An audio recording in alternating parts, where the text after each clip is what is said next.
Hello and good morning all of you. स्वागत आहे तुमचं मेगावीड एज्युकेशनच्या युट्यूब चॅनलवर. तर चला बघूया आजचे आपले 10 व्होकॅब्युलरीचे वर्ड्स, त्यांचे सिनोनिम्स, अँटोनिम्स, मराठी, हिंदी आणि इंग्लिशमध्ये मीनिंग्स बघूया. सोबतच जे सेंटेन्स दिलेले आहे ॲज अ एक्झाम्पल म्हणून त्यांचे सुद्धा मराठीमध्ये मीनिंग बघूया आणि सेंटेन्समध्ये वर्डला कसं यूज केलेलं आहे ते बघूया. सो स्टार्ट करूया आपण आजच्या सेशनला. फर्स्ट वर्ड आहे आपला आजचा फॉली, FOLLY, फॉली. सो फॉलीचं काय मीनिंग होतं इंग्लिशमध्ये? लॅक ऑफ गुड सेन्स आणि foolishness. Okay, lack of good sense आणि फुलिशनेस हे मीनिंग आहे फॉलीचं. म्हणजेच तर याचं हिंदीमध्ये अर्थ काय होतं? मूर्खता. म्हणजे जो काय आहे मूर्खपणा आहे, मूर्खता आहे, त्याला इंग्लिशमध्ये काय वर्ड यूज करण्यात येतं? फॉली. सो हिंदीमध्ये मीनिंग होतं फुलीचं काय होतं? फॉलीचं मूर्खता. मराठीमध्ये काय होतं? मूर्खता आणि मूर्खपणा. ओके, मूर्खता आणि मूर्खपणा हे मराठीमध्ये मीनिंग होतं फॉलीचं. सो सिनोनिम्स आहेत फॉलीचे: इन्सॅनिटी, इडिओसी आणि ॲब्सर्डिटी. सिनोनिम्स काय आहेत फॉलीचे? इन्सॅनिटी, इडिओसी आणि ॲब्सर्डिटी. आणि अँटोनिम्स आहेत विजडम, प्रुडन्स आणि डिस्क्रिशन. विजडम, प्रुडन्स आणि डिस्क्रिशन. सो सेंटेन्स बघूया. Too much cleverness is folly. So सेंटेन्सचा अर्थ होतो मराठीमध्ये अति शहाणपणा हा मूर्खपणाचा असतो. तर इथे जे आहे फॉली म्हणजे काय यूज करण्यात आलेला आहे? मराठीमध्ये अर्थ घेण्यात आलेला आहे फॉलीचा सेंटेन्समध्ये मूर्खपणाचा. ओके, मूर्खपणाचं. नेक्स्ट बघूया. नेक्स्ट वर्ड काय आहे? ओके, नेक्स्ट वर्ड आहे कथार्सिस. KCATHARSIS. म्हणजेच काय होतं? याचं प्रोनाउन्सिएशन काय आहे? कथार्सिस.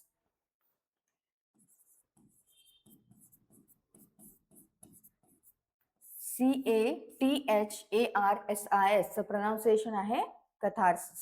सो मराठीमध्ये तुम्हाला लिहून दिलेलं आहे. नेक्स्ट टाइम तुम्ही जेव्हा रिव्हिजन कराल तेव्हा तुम्हाला वाचण्याकरता इझी पडेल. सो इंग्लिशमध्ये मीनिंग होतं कथार्सिसचं the process of releasing and thereby providing relief from strong or repressed emotions. Okay, so काय आहे इंग्लिशमध्ये मीनिंग कथार्सिसचं? The process of releasing and thereby providing relief from strong or repressed emotions. So हे काय आहे इंग्लिशमध्ये meaning आहे कथार्सिसचं. हिंदीमध्ये काय मीनिंग होतं याचं? विरेचन. विरेचन.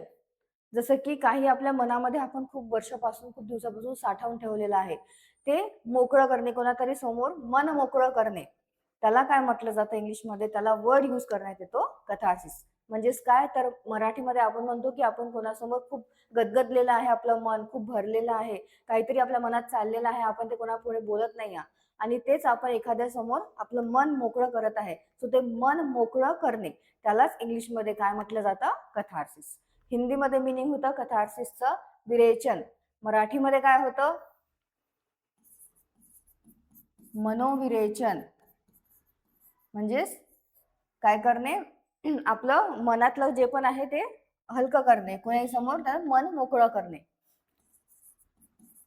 भावना विरेचन म्हणजेच भावना व्यक्त करणे.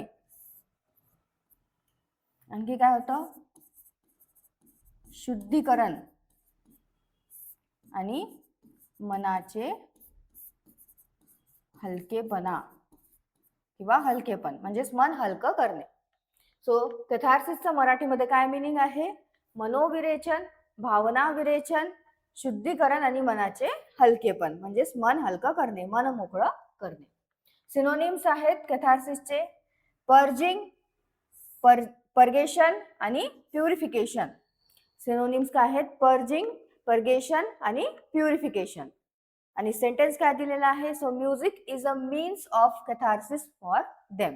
सेंटेन्सचा मराठीमध्ये काय अर्थ होतो? संगीत हे त्यांच्यासाठी भावना व्यक्त करण्याचे एक साधन आहे. सो इथे जे आहे कथार्सिसला मराठीमध्ये अर्थ काय घेण्यात आलेला आहे सेंटेन्समध्ये? भावना व्यक्त करण्याचे. ओके, म्हणजेच भावना विरेचन. सो नेक्स्ट बघूया. नेक्स्ट वर्ड काय आहे? प्रिरॉगेटिव्ह. काय आहे? प्रिरॉगेटिव्ह.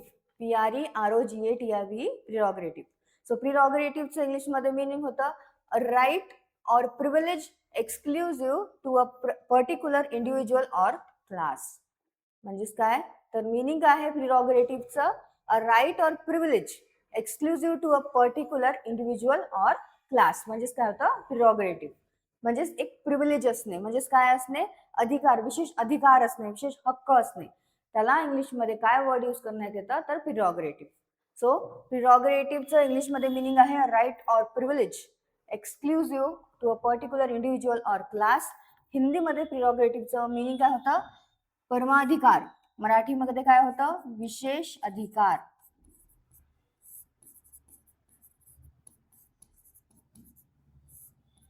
आणि हक्क. सो प्रिरॉगेटिव्हचं मराठीमध्ये मिनिंग होतं विशेष अधिकार आणि हक्क. सिनोनिम्स आहेत एंटायटलमेंट, राईट आणि प्रिव्हिलेज. एंटायटलमेंट, राईट आणि प्रिव्हिलेज. सेंटेन्स आहे education was once the prerogative of the elite. So सेंटेन्सचा काय अर्थ होतो मराठीमध्ये शिक्षण हा एकेकाळी उच्चभ्रू वर्गाचा विशेष अधिकार होता.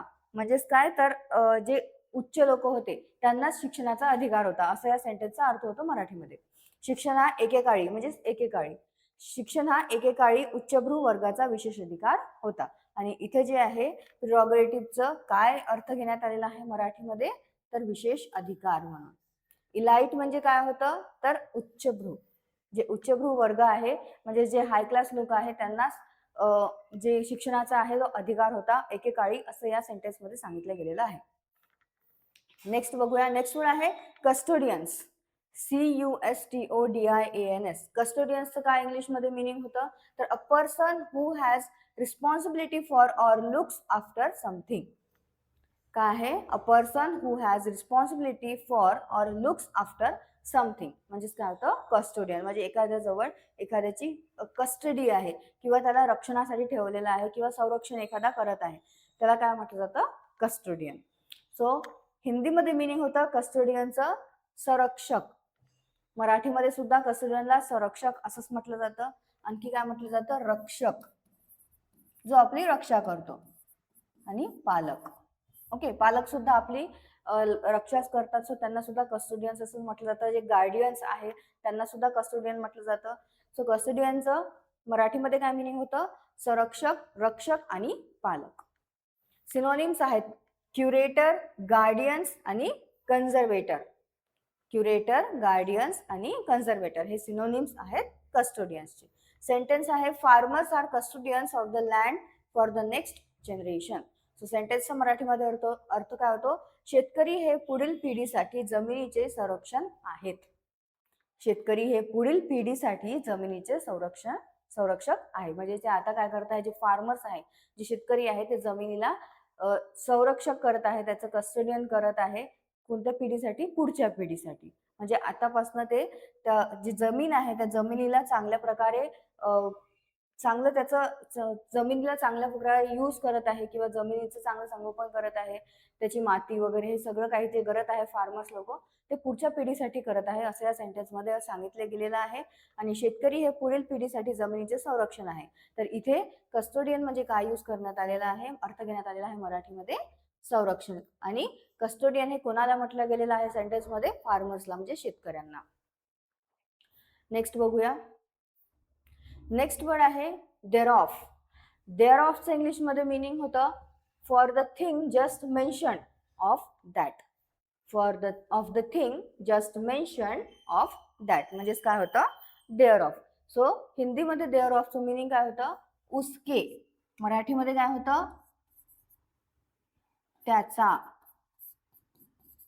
त्याची, त्याचे, त्याबाबत, त्यामुळे आणि त्या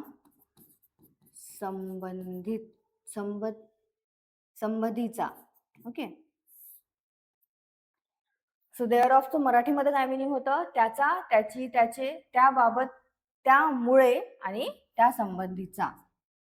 सिनोनिम्स आहेत देअर विथ आणि देअर आउट. सिनोनिम्स आहेत देअर ऑफचे देअर विथ आणि देअर आउट. सेंटेन्स काय आहे sufficient for the day is the evil thereof. So सेंटेन्सचा मराठीमध्ये अर्थ होतो दिवसाचे दुःख त्या दिवसापुरते पुरेसे आहे.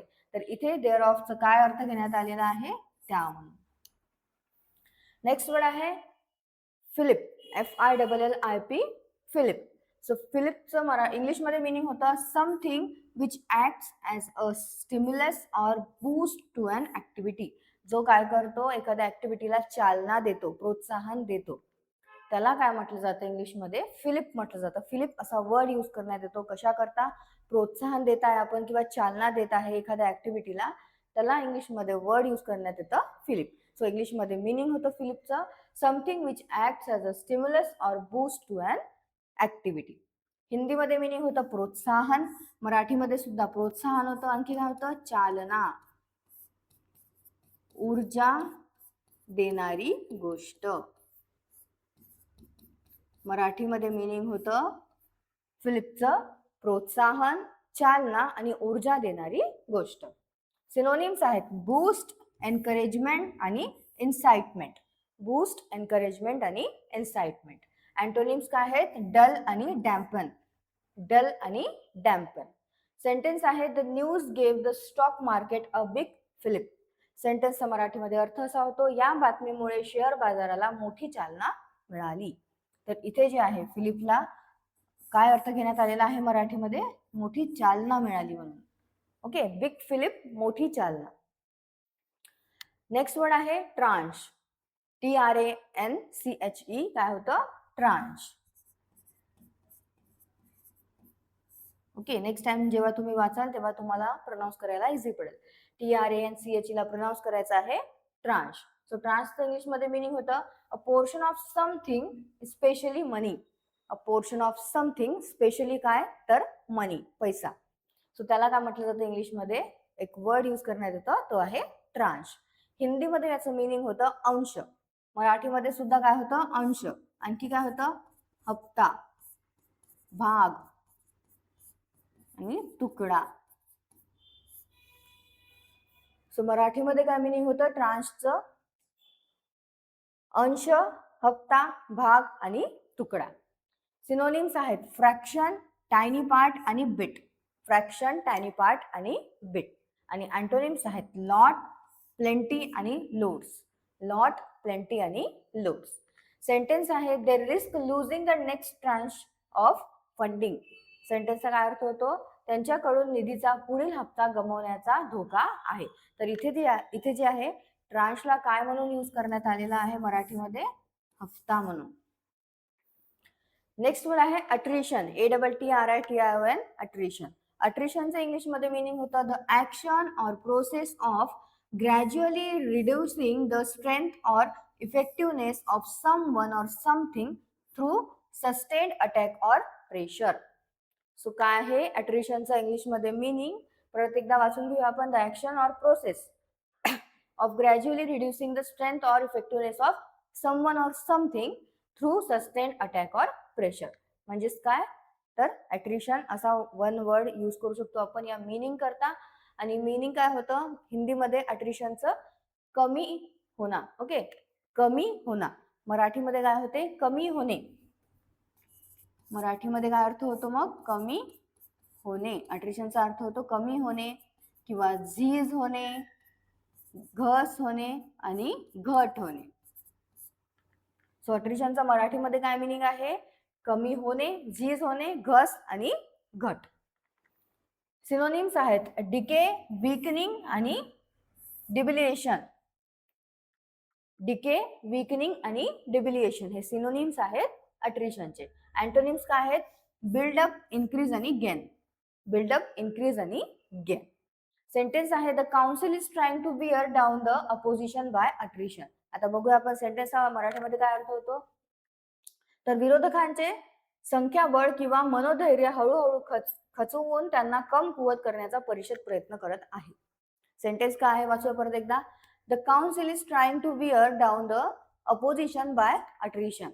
सो सेंटेन्सचा काय मराठीमध्ये अर्थ होतो? विरोधकांचे संख्याबळ किंवा मनोधैर्य हळूहळू खचवून त्यांना कमकुवत करण्याचा परिषद प्रयत्न करत आहे. तर इथे जे आहे अट्रिशनला मराठीमध्ये अर्थ काय घेण्यात आलेला आहे? हळूहळू खचवून त्यांना कमकुवत करण्याचा.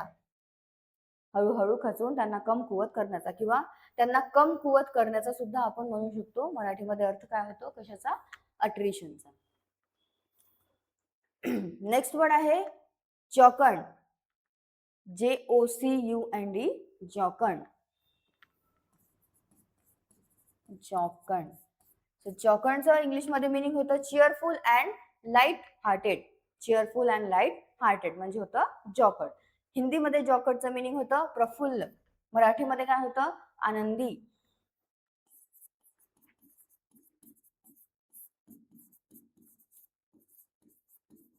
प्रफुल्लित, उल्हासी आणि प्रसन्न. सो जॉकर्नचं इंग्लिशमध्ये काय मिनिंग होतं चीअरफुल अँड लाईट हार्टेड. हिंदीमध्ये होतं प्रफुल्ल आणि मराठीमध्ये काय होतं आनंदी, प्रफुल्लित, उल्हासी आणि प्रसन्न. सिनोनिम्स आहेत चीअरफुल, हॅपी आणि जॉली. चीअरफुल, हॅपी आणि जॉली सिनोनिम्स आहेत जॉकर्नचे. आणि अँटोनिम्स काय आहेत मेलँकली, सॉरोफुल आणि सॅड. मेलँकली, सॉरोफुल आणि सॅड हे अँटोनिम्स आहेत. सेंटेन्स आहे old friends engaged in jocund teasing. सेंटेन्सचा अर्थ होतो जुने मित्र आनंदाने एकमेकांची फिरकी घेत होते. सो इथे जे आहे जॉकर्नला काय अर्थ घेण्यात आलेला आहे मराठीमध्ये आनंदाने. आणि आनंदाने काय करत होते ते टीज करत होते. म्हणजे टीज म्हणजे काय होतं फिरकी. ओके. आणि लास्ट वर्ड आपल्या आजच्या सेशनचा तो आहे इम्पेडमेंट. IMPEDIMENT impediment. इम्पेडमेंटचं इंग्लिशमध्ये मिनिंग होतं a hindrance or obstruction in doing something. A hindrance or obstruction in doing something म्हणजेच काय होतं तर इम्पेडमेंट. सो हिंदीमध्ये याचं मिनिंग होतं बाधा. मराठीमध्ये काय होतं बाधा सुद्धा, बाधा पण म्हटलं जातं इम्पेडमेंटला मराठीमध्ये. आणखी काय होतं अडथळा येणे, अडचण येणे. ओके. सो इम्पेडमेंटला मराठीमध्ये मिनिंग आहे बाधा, अडथळा आणि अडचण. प्रतिबंध सुद्धा आपण म्हणू शकतो. सो इम्पेडमेंटचं मराठीमध्ये काय मिनिंग होतं बाधा, अडथळा, अडचण आणि प्रतिबंध. सिनोनिम्स आहेत हिंडरन्स, ऑब्स्ट्रक्शन आणि ऑब्स्टेकल. हिंडरन्स, ऑब्स्ट्रक्शन आणि ऑब्स्टेकल हे सिनोनिम्स आहेत इम्पेडमेंटचे. आणि अँटोनिम्स आहेत कॅटलिस्ट, गोड आणि इम्पेटस. कॅटलिस्ट, गोड आणि इम्पेटस हे अँटोनिम्स आहेत. सेंटेन्स आहे he was satisfied there was no legal impediment to the marriage. So सेंटेन्सचा मराठीमध्ये अर्थ होतो विवाहासाठी कोणताही कायदेशीर अडथळा म्हणजेच प्रतिबंध नसल्याची त्याची खात्री पटली होती. तर इथे जे आहे इम्पेडमेंटला काय यूज करण्यात आलेला आहे मराठीमध्ये अर्थ काय देण्यात आलेला आहे एकतर अडथळा आणि प्रतिबंध दोन्ही तुम्ही यूज करू शकता इथे. ओके. लीगल म्हणजे होतं कायदेशीर. लीगल इम्पेडमेंट म्हणजे कायदेशीर अडथळा आणि प्रतिबंध. सो हे आहेत आपले आजचे वर्ड्स. परत एकदा तुम्ही वाचून घ्या. जे पण सेंटेन्सेस दिलेले आहेत ते सेंटेन्सेस परत एकदा वाचून घ्या. मराठीमध्ये त्याचा काय अर्थ होतो आणि सेंटेन्स मध्ये मराठीमध्ये काय अर्थ घेण्यात आलेला आहे त्या वर्डचा ते सुद्धा एकदा बघून घ्या. स्वतःच्या मनाने सुद्धा काही इझी सेंटेन्सेस तुम्ही तयार करू शकता. करत चला. त्यामुळे तुम्हाला कळेल की सेंटेन्स मध्ये वर्डला आपण कसं यूज केलेलं आहे. सो याची PDF तुम्हाला व्हिडिओच्या खाली डिस्क्रिप्शन आहे तिथे लिंक मिळून जाणार. त्या लिंक मधनं तुम्ही डाउनलोड करू शकता. आणि तुम्हाला सेशन आवडलं असेल सेशनला लाईक करा, चॅनल सबस्क्राईब करा, तुझ्या फ्रेंड्सला शेअर करा. All the best all of friend. Thank you.